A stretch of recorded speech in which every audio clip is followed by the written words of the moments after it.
Cyber Reapers! Hello, Cyber Reapers!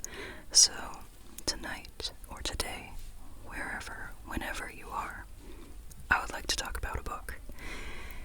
And I find it a little amusing that all of October, Halloween month, or at least it is for me, I didn't read spooky books, I read science fiction, and suddenly this week, a library book came up, and it was suddenly available, and it was a paranormal book. So, I read that this week, and that's the one we're talking about, post-Halloween. My timing isn't great in terms of seasonal stuff. I read kind of whatever, whenever. But, in case you wanted a spooky book for Halloween, well, I wouldn't say this is spooky necessarily, but paranormal, at least. I got one for you. So, let's talk about it. Love at Second Sight by F.T. Lukens. Now, I think I've actually seen a few of their books pop up on, social media in places.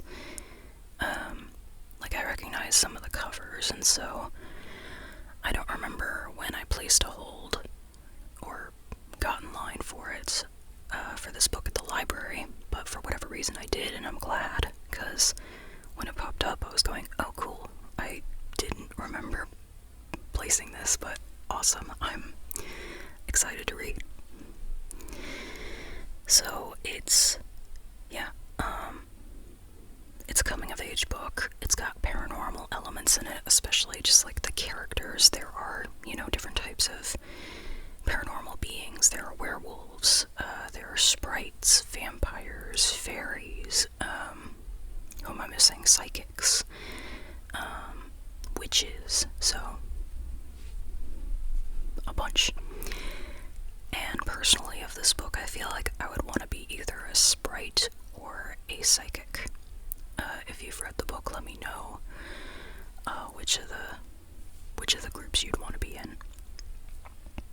But yeah, so let's get into the actual plot, right? I said it's coming of age. The book focuses primarily around Cam. Cam is our main character. He is human, at least as far as he knows at the beginning of the book. And no, this is not spoiler, it's part of the blurb that he is actually not human. But he discovers that at the beginning of a brand new school year where he is going to a new school. This new school is has been redistrict, I don't know if that's how you say it. Redistricting happened to where now Cam goes to this school, and he gets to go with his best friend now. His best friend, Al, uses they-them pronouns, and is a witch, and they've been best friends for years, even though they went to different schools for a few years. Now they are back for their sophomore year at this new high school. And there are plenty of other, supernatural beings at this school as well, also humans. And so, yeah, it looks like the new year is gonna start off great. The two of them are going, alright, this year we're gonna find our true selves and be our true selves. They set sort of a new school year resolution. And so going in, things seem like they could be okay, but Cam's school year gets off to a little bit of a rocky start, because Cam's parents still aren't really approving of the friendship that Cam has with Al. They're not really great about supernatural creatures. And Cam, goes to school, and just things start happening to where he feels a little distanced from Al, his best friend, and also Cam embarrasses himself in front of his crush, so that's fun. His werewolf crush, by the way. And then a school fight breaks out, and during that fight, Cam realizes he is not human because he receives a vision of the future, and he's confused about what this means. especially because it's a pretty violent vision. It shows a girl getting a girl dying in a violent way. I just realized that that's kind of maybe not soothing information. I was kind of going, wait, should I say that for an ASMR video? But yes, that's how the book starts. So there's a potential murder in the future, and Cam, after realizing, oh wow, I am a psychic, not only that, but a super rare one who can predict the future very accurately. And he figures that out through, like, more premonitions. And throughout this time, he starts making new friends, and it's kind of an unlikely group, because they're, a bunch of different supernatural beings, and they're partially, like, at first you think, okay, are they there to, like, try to get this new powerful clairvoyant to be allied with their, supernatural faction, or are they really there, to be friends with Cam? And so, bit of tension there. But the friend group actually is really super supportive, and everyone gets their moments to shine, and I love that with a fairly big cast, actually, of, like, a collective little group of main characters, I'm pretty pleased at how, like, everybody gets, some level of character development, and again, everybody gets, like, moments to shine. Cam is obviously still, like, the main central figure throughout the book. He undergoes the most, visible character growth, but it is still just really neat with how many characters there are. I was a little worried I wouldn't be able to keep up with everybody, but yeah, the book did a good job of, like, guiding me through everything, not just with the characters, but also the supernatural, paranormal, social rules, like how the different factions interact with each other, that kind of thing. Like, what are the ways of interacting with them? Cam, being human, didn't really grow up in the community, so now, like, he's kind of getting introduced to all of this, and it's a little bit overwhelming, but he has friends who, like, start to try to help him, And yeah, I think really the heart of the story is following Cam through this time of figuring out more about himself, his powers, his social life, his family, while there is, like, this overarching, idea or plot of, like, we gotta try to stop this premonition from happening, the first one, the violent one. The heart of the story really is in Cam's experiences, his growth. And yeah, I found that really neat. I found him to be a good character to follow. Especially as a teenager, teenager me would have very much resonated, I think, with his struggles, especially because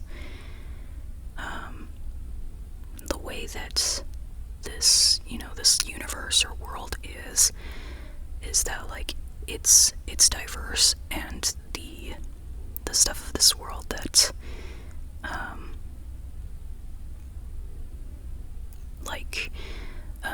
with race and gender and sexuality, the stuff that, sorry, I say stuff, I don't mean to minimize it, so the identities that, like, people in this universe, our universe, show bias against at this current time, it's not in that universe. Like, people are accepting of,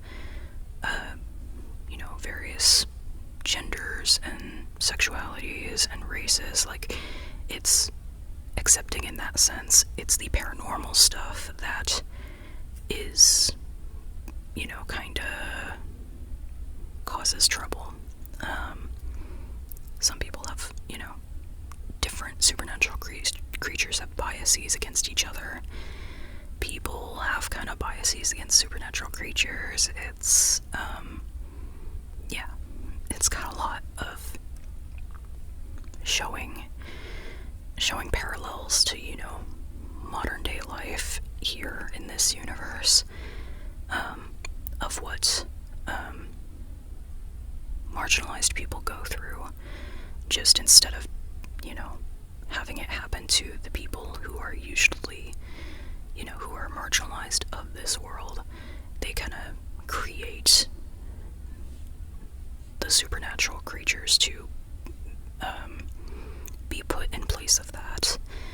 And I think that's neat whenever an author does that, to kind of show, like, to show traumatizing things without necessarily re-traumatizing the people that it's actually talking about of this world, you know? At least that's kind of what it feels like to me, even though the parallels are pretty obvious, I feel like. Like, there isn't actual, like, conversion therapy for LGBT people in this book, but there is, like, supernatural conversion therapy stuff. So that kind of thing. Okay, so I'm starting to get into my notes a little bit now, about the book. I wanted to make sure that I brought up everything that I meant to.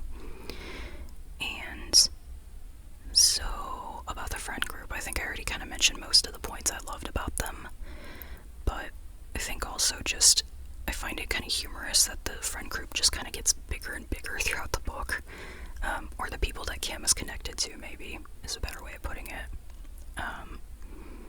But I could still keep up with everybody, and so that was pretty neat. There was only, like, one name that I was, like, unsure of in the middle of the book. I was going, wait, who's this person again? But then they reminded me, and I was going, oh, okay, great, I'm back on board. So, yeah, and that's pretty good for me. I have trouble keeping up with names sometimes. And what else? Oh, right, the romance is stable and cute. Like, I liked it. It was cute.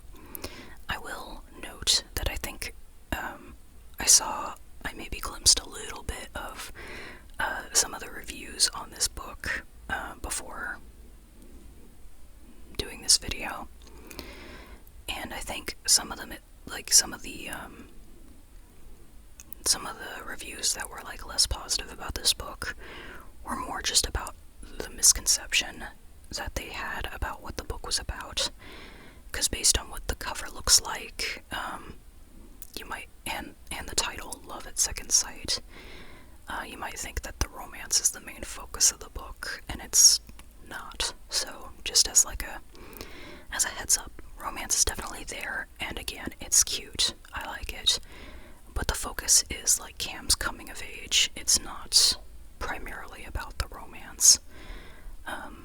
And so that's just something that I wanted to say, because I didn't come into the book with the expectation of it being primarily a romance. I just read the blurb and I was like, okay, cool, let's go. But looking at the cover afterwards, I'm going, oh yeah, I can kind of see how that maybe mixed up some people's expectations when going into the book. And so that's why covers and titles and blurbs, like, all that is super important for telling readers what kind of stuff they're getting into, because otherwise, even if you have an amazing book that somebody would love, if they're coming into it and not really expecting it, it's not great, you know?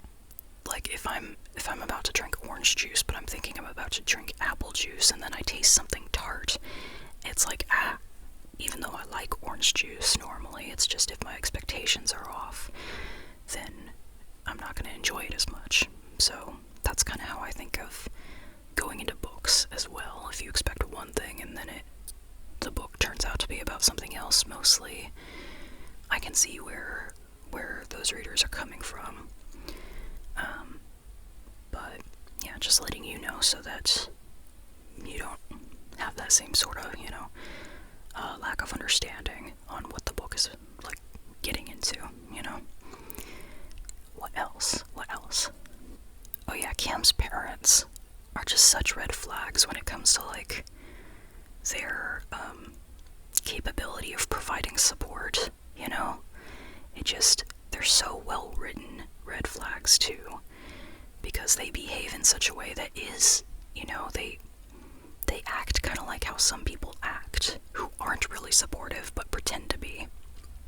And so, that's something you kind of experience in this book.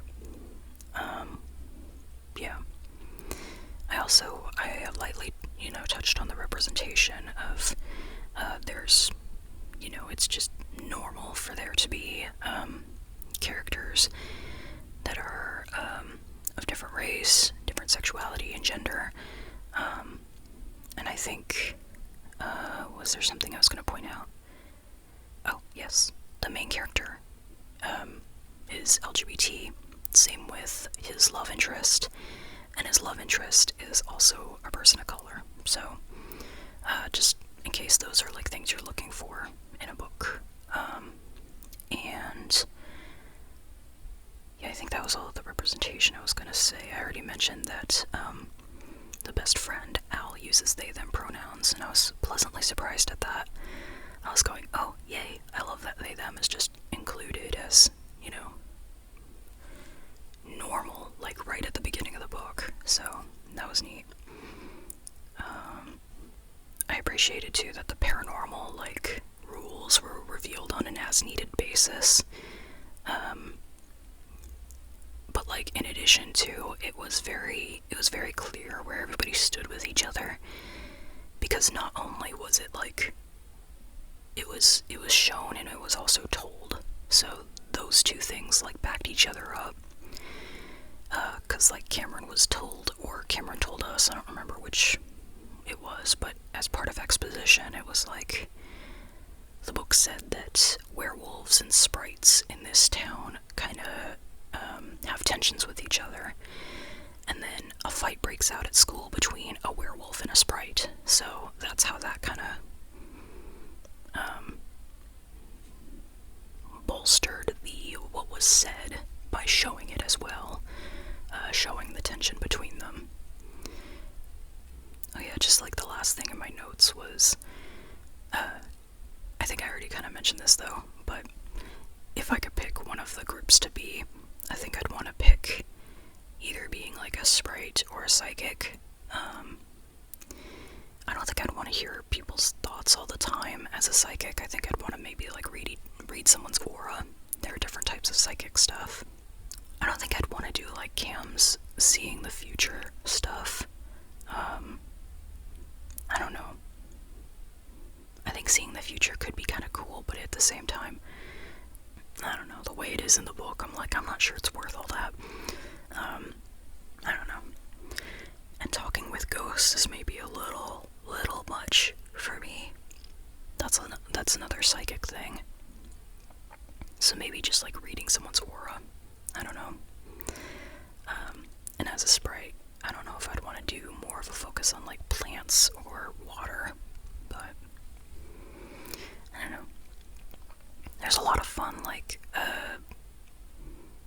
stuff that you learn about the different supernatural creatures, and about how, like, they learn and how they use their magic in everyday life, and I think that's just kind of super cool, the way that it's just integrated into everything. There are bike and broom stands, so that you can put your bike there or park your broom there if you fly on a broom.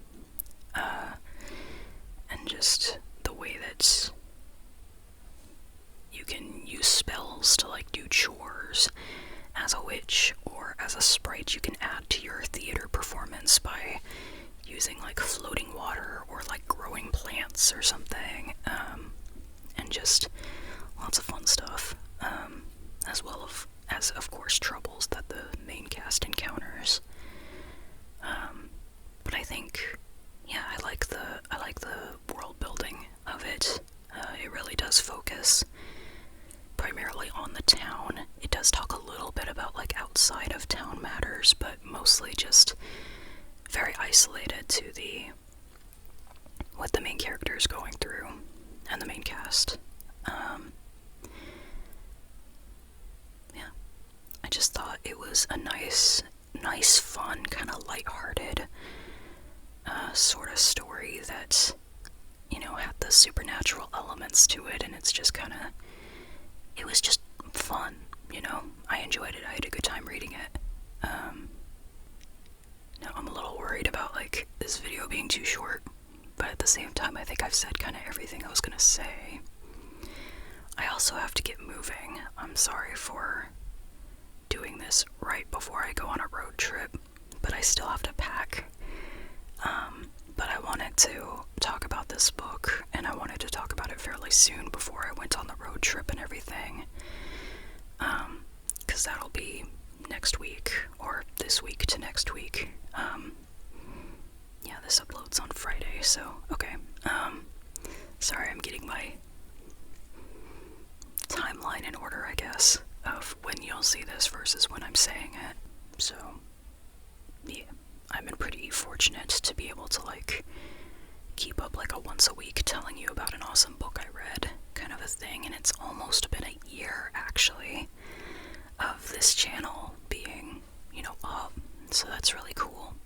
It will be as of January,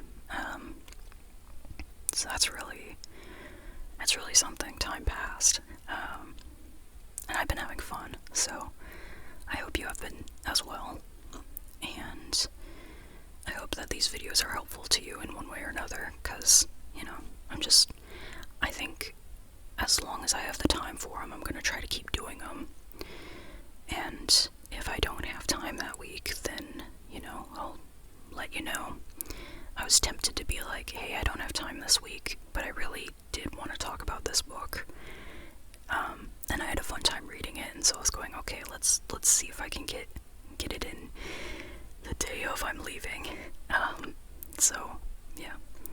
I'm gonna be visiting family, by the way, so that'll be fun, going on a little road trip, and,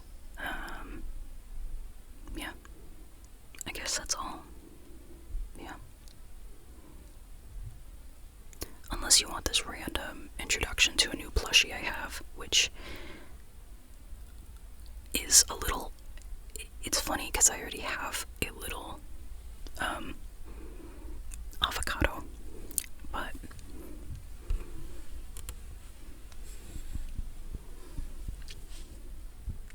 I have a big avocado now. Oh my gosh, it's almost the size of my head, just this part. Yeah, I'm trying to lean forward so you can hear me. Yeah. A thrift store find, by the way. So, like, as soon as I saw it, I went, oh no. Oh no, I have to bring this home. Especially because this actually is about the accurate size of the avocado plushie that my main character has in my book.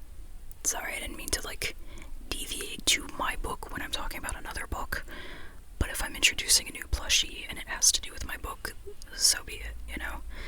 Because that was kind of the thing.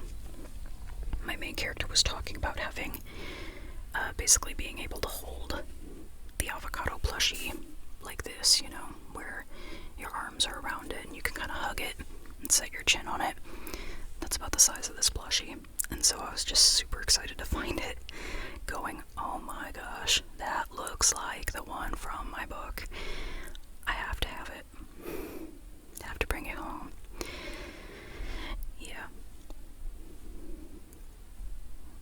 I enjoy joy, and plushies bring me joy. That's, you know that's one of my weaknesses, based on, you know, just this. And this is not even, like, I have to, like, set these up in such a way where you can see some of them, but this is certainly not all of them. Not even all the ones that are like behind me, there's more over there. Yeah. But yeah, so you got plushy introduction as well as, you know, the vibes of this cozy book being described to you. Alright, thank you so much for listening. You are an awesome listener.